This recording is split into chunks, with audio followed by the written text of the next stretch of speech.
Hi, I'm Max Keiser. Welcome to the Keiser Report. You know, some people are addicted to eating paper. Yes, it's a thing. Strange addictions like these usually start at childhood. They're often related to something missing in one's diet: zinc, iron, gold. But the thing about paper addiction is that you need more and more paper to keep you high. Stacy? Max, so what we've seen over the past few years since the financial crisis began, these groups of paper addicts have been telling us everything's going to be okay as long as we just add more paper, inject more paper into the system. So I want to look at some of the excuses that paper addicts, who, by the way, they think they look hot, like they're making so much sense, and they're rico, suave. But in fact, to the rest of us, we see a pimply-faced, emaciated, slurring his words, no teeth addict lying in the gutter. So, why gold bulls shouldn't get excited by the massive purchases of physical gold in Asia?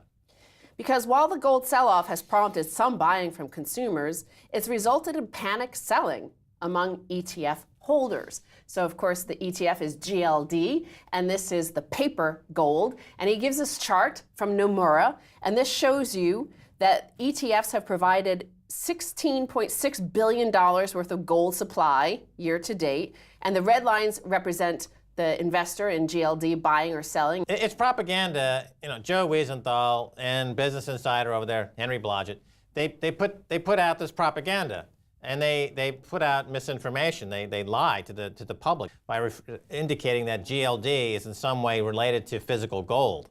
It's just paper gold, and it has a fractionally insignificant meaning when looking at the global physical gold demand that's overtaking the paper market.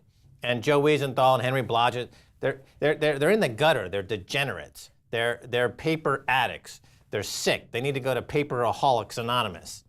They need to recover from their paper addiction. And they just outright lie. But, you know, just the way Morgan Stanley and Goldman Sachs can lie to people, so can Business Insider just lie to people. There should be a law against. There's not. That's why people are buying gold, because they see that these guys aren't in prison. Well, he says about this chart, so you saw the deep red lines, that those represented the outflows from the ETFs. And he says that this has been massively offsetting any physical demand, not providing any proof of this. He's just saying, as a guy with no teeth slurring his words in the gutter, in the paper gutter, he's saying it must be more than the physical market. I have no proof of this, because he doesn't. Because, as I sent this to Sandeep Jaitley of Bullion Basis, who deals in physical gold and silver, who knows the precious metals markets, and he says that the amount of cash gold bought and sold every day is a multiple of the ETF holdings. And he sent this chart to accompany this, and this is the gold inventory in tons by location. This is up to date, and you see 160,000 tons of physical gold in the possession of the people, human beings of the world. 30,000 tons in central banks, that's the green of this pie chart, and the COMEX gold, that's that little tiny sliver of blue you can barely see, that's 264 tons, and GLD is 1,083 tons, that's in the red. Warren Buffett, of course, another propagandist who tries to put the line out there that gold has no intrinsic value until he gets his teeth knocked out and the gold in his molars is melted down and used as money. That's right, Warren. Keep going on your paper jihad. Now, a child will often think this, is they think that their home is the center of the universe, and whatever is happening in their home is happening in the whole world. So here these paper addicts live on Wall Street, and they listen to Paul Krugman. They read his writing every day with addiction, saying this is what Paul Krugman says, so this must be the universe. And these people who hold this 1,000 tons of paper gold, they are the center of our universe. But if you look at the rest of the world, that much is turning over every single day in all the physical markets of the world. This is much bigger. Dubai, for example, in 2011, before this surge, they transacted in $56 billion of gold in the year. So that's just as much in the quarter as what we've seen sold, allegedly, from GLD. Mm-hmm. Yeah, well, you know, that's the thing about the rest of the world. They're trying to escape the grip of the iron tyranny of paper money as printed by the United States, the US dollar. So this is about escaping the US dollar. and people in India, China, Russia, I implore you to continue buying physical gold to escape the dollar, which is why people in Syria are being murdered. People in Iraq were murdered. People in Iran are murdered because America has a paper lust. Joe Wiesenthal, by supporting his paper addiction and paper lust, is sticking the knife into these Asians and Middle Eastern people and twisting it and killing them because they're dying from the poverty that's resulting from this enormous dislocation in the global economy due to paper pushing. Well, I think the addict in the paper gutter actually really thinks that. They think they're sticking it in with their paper knife into these gold holders. The people have 160,000 tons of gold, dwarfing anything the central banks own. But that's a new phenomenon. Usually, when the price of gold goes down, people have been sellers because they believe Hollywood, they believe Washington, they believe Obama, they believe Bernanke. But now people know that Obama, Bernanke, and Wiesenthal, and everyone in America is full of poo-poo. They don't believe them anymore. So when the price goes down, the demand surges. The demand surges on price breaks. That's something new in the past 50 years. We have not seen this in 50 years. When the price goes down, demand increases because the watchers of this show around the world in hotel rooms and airports and homes throughout the entire globe. RT goes out to 600 million people. This show gets 20 million viewers a week. And those people are rushing in Australia. They're at ABC Gold, and they're in the hallway. They're saying, Keiser told me to buy gold. And the demand was stampeding for the gold. They love it. They know it. The dollar must die.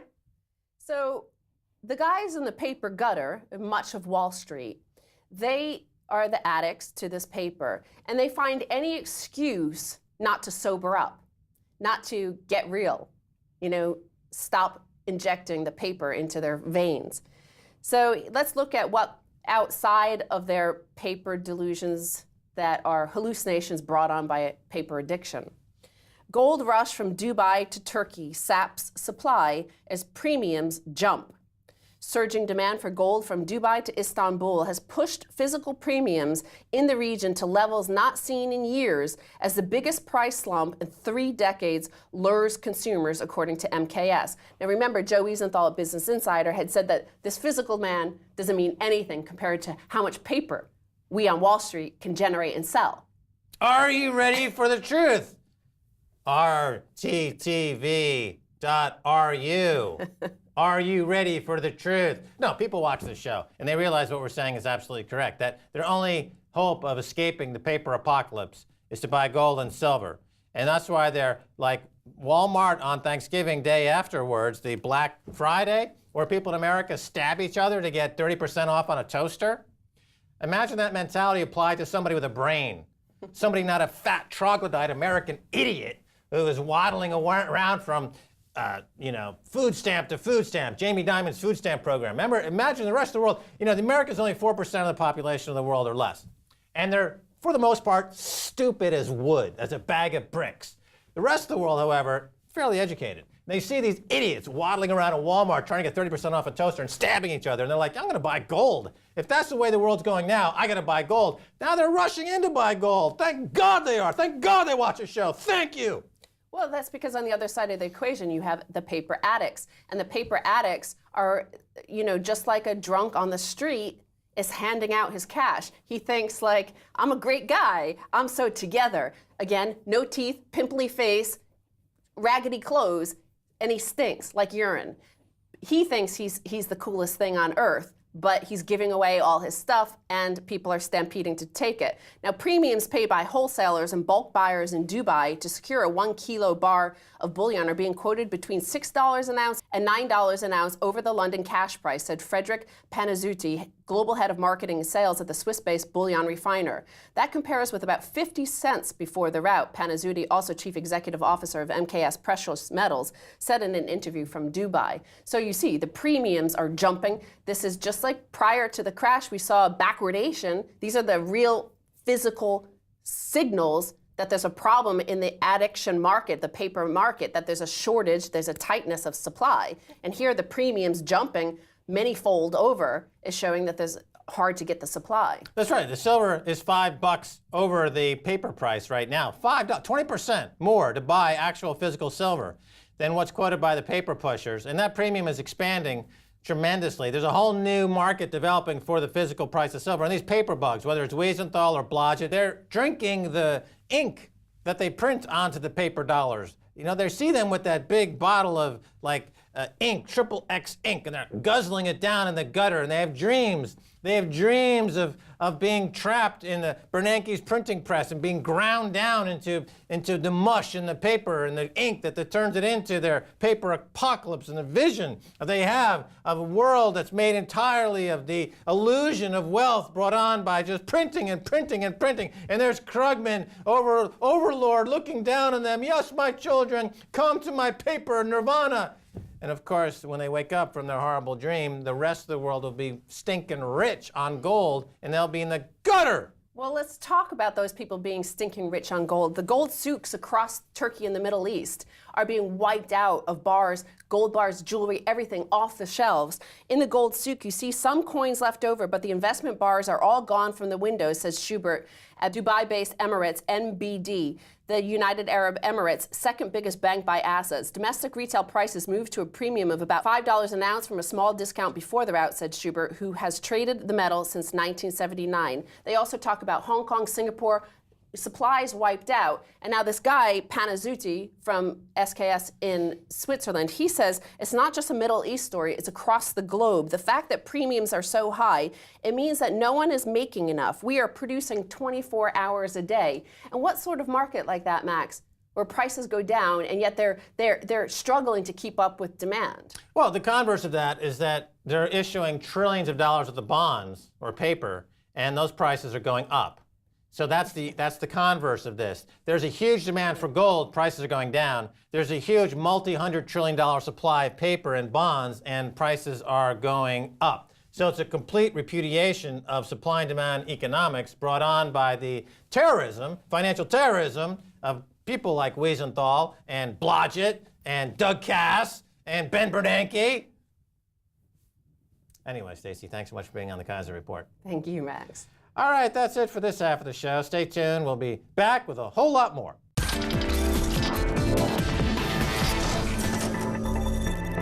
Welcome back to the Keiser Report. I'm Max Keiser. Time now to go to Bangkok and speak with John Kim of Smart Knowledge U. John, welcome back to the Keiser Report. Thank you, Max. Always a pleasure to be back. All right, John, we hear stories of traffic jams at bullion shops in Bangkok and Asia. Have you witnessed this? Elaborate for us if you can. Sure. We've seen some of the strongest buying in Asian markets this time around on the banker raid on gold and silver paper prices. And a lot of the lines in the bullion shops here have been at least a couple hour waits. And, you know, the interesting thing is, so we've had probably the strongest buying in physical gold since 2008 in Bangkok. The same has been reported in Hong Kong, where the president of the Hong Kong Gold and Silver Exchange Society said that they received they've seen the strongest buying on this takedown in 50 years, Max. So, you know, everywhere in Asia, whether it's Hong Kong, China, of course, has been reported to have imported since the beginning of the year over 1,000 tons of gold from Hong Kong. The Perth Mint has reported the strongest buying since the takedown in 2008. And India also has reported the strongest buying in physical gold since 2008. And the interesting thing about India, Max, is that, as you know, the tax imports on gold have been increased just in the past 13 months from 1%, then they raised it to 2%, then to 4%, and currently stands at 6%. But yet, it's still the strongest gold buying, even with the 6% import tax. So that's just a reported buying through official means. So we know a lot of Indians have been smuggling gold into the country to avoid the tax, or going to other markets, perhaps in China or Singapore, to buy their gold. So there has been massive gold buying in the physical markets, definitely. All right, I want to direct your attention to that pimple of a country known as America, because one of their propagandists, Business Insider, is reporting that the price of gold, or the physical buying, the surge in physical buying, is meaningless because people are dumping their ETF on the exchange, the GLD, the paper gold. Your thoughts?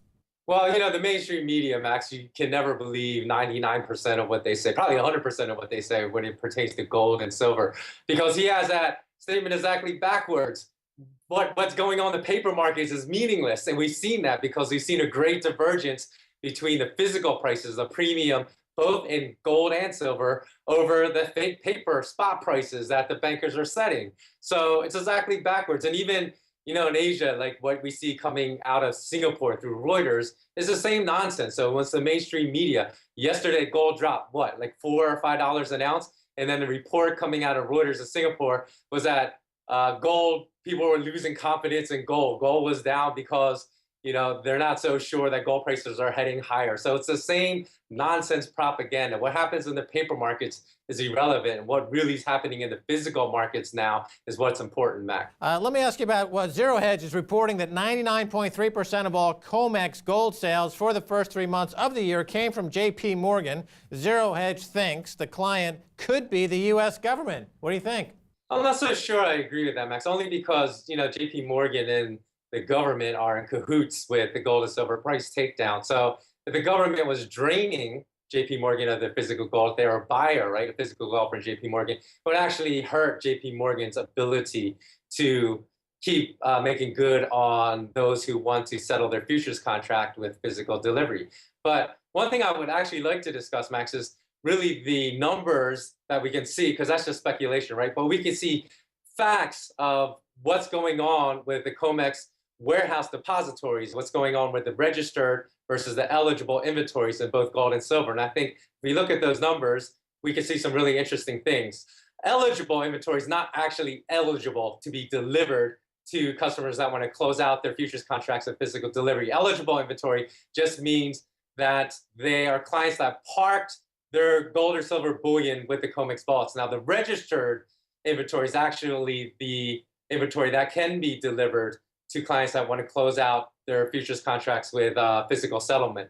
So just since the beginning of the year to the end of April, Max, the eligible inventory of gold stock held at the COMEX declined by 3 million ounces. That's a huge amount. And ongoing after the raid, if you include the decreasing inventories with the ETF. So if you look at the COMEX inventories, then both registered and eligible, and the ETF inventories with the GLD, it's declined by over 5.5 million ounces. So what's going on there? And JP Morgan alone, their eligible inventories decreased in gold from 2 million ounces just at the beginning of the year, and now it's only 161,000 ounces, Max. So what I think you have, what's going on is that people don't trust the banking system to hold their gold, so they're taking all their gold out. That's what I think is going on, why you've had basically a collapse in the eligible inventories in gold. Right, well, there's a run on gold, just like you had a run on Northern Rock Bank a few years ago, or you would have a run on a bank, people queue up and they take their money out of the bank. We saw it in Cyprus. Now, what you're describing is that there's a run on gold, physical gold. People are taking that gold out of the warehouses and they're held as inventory. And this is trying to be papered over by the government or JP Morgan or COMEX as not being relevant to the price. The price is not reflecting the fact that there's a run on gold, right? One actually thing I forgot to mention, even in silver, we have JP Morgan, just yesterday, because I looked at those reports this morning, they actually moved 8.7 million ounces of silver out of their eligible inventory to the registered warehouses. So that's really curious to me, Max, because maybe it's showing that they are trying to prevent people that are asking even for physical silver from getting it, because they moved it out of the eligible now into the registered that can settle futures contracts. So perhaps, you know, they are worried about a shortage of physical silver, making good on silver's longs and the silver futures that want physical settlement. So that's really interesting as well. John, let me ask you something. Are we about to win? In other words, you've been on the show over the years. We've talked about this. We've set up a conflict between the paper versus physical. We've encouraged the world to take physical delivery to push the paper pushers like JP Morgan into bankruptcy and to cause a default on COMEX, to stop the world from being strangled by the tyranny of fractional reserve banking and everything that goes with market manipulation, whether it's LIBOR or CDS or everything that goes with it. If the inventory in these exchanges is now at basically zero, are we now on the threshold of a major default, John?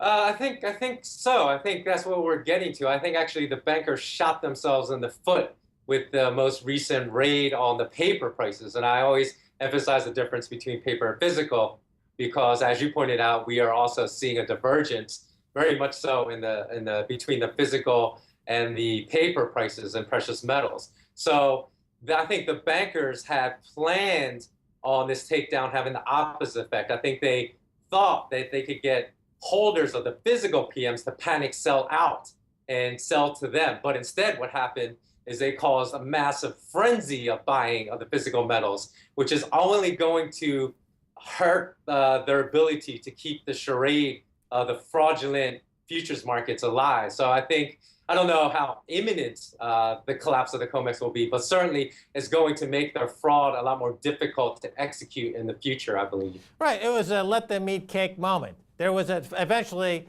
in the court of France, they just went one step too far, and they've ignited a revolution, and they all got their heads cut off. So what we're saying here is that the paper pushers have just gone one step too far with this latest raid on paper prices, and it triggered a massive buying panic around the world. Now, the U.S. Mint has suspended sales of gold ounce coins. They suspended sales of silver 1 ounce coins way back in January. Is this unusual for so early in the year for them to suspend sales? And doesn't this point again to shortages of metal? And how many ounces were sold before the sales were suspended, John? So yeah, either it means there's a shortage of metals, or it just means that the U.S. Mint realizes that the prices are so artificially low as well that they're not willing to sell at these prices. So that, that could be the case with mints around the world, as well as the bullion dealers. Some they're saying they're sold out, they may really be sold out, or just unwilling to sell any more inventory at these low prices. But as far as how many ounces were sold, we had more sales of 1 ounce American Eagle coins, Max. Let me actually find it because I wrote it down. Okay, so we had 1 ounce American Eagle, 63,500 sold on April 17th.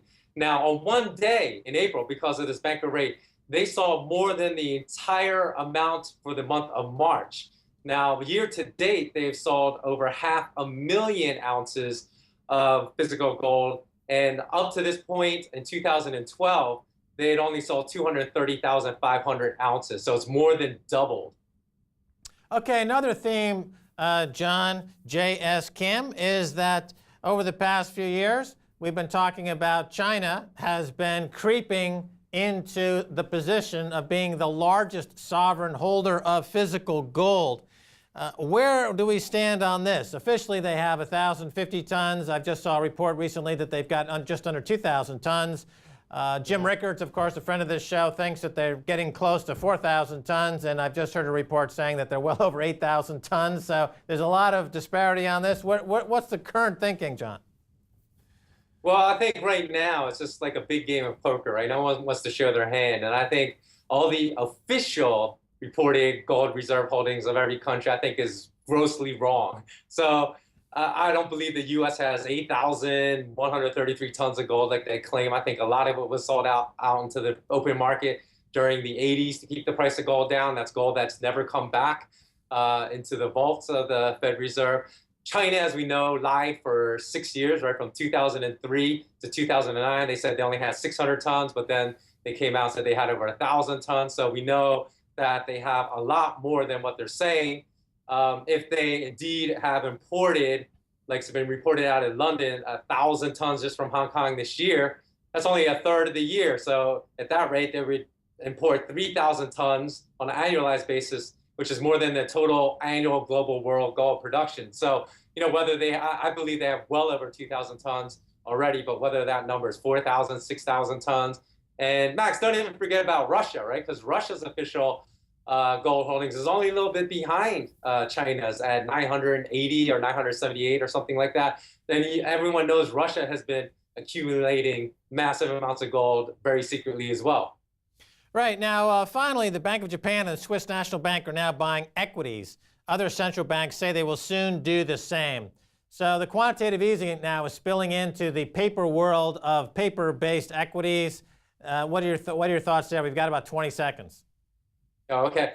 Well, basically, it's just going to create a more massive bubble. So it's just they're just trying to sucker people into a bubble that's going to collapse and get them to move from hard assets to paper when we should be moving from paper to hard assets like physical gold, physical silver. All right. John, J.S. Kim, we're out of time. Thanks so much for being on the Keiser Report. Okay, thank you, Max. Okay, and that's all the time we have for this edition of the Keiser Report with me, Max Keiser, and Stacy Herbert. I want to thank my guest, John Kim of smartknowledgeu.com. If you'd like to send us an email, please do so at keiserreport@rttv.ru. Until next time, Max Keiser saying bye, y'all.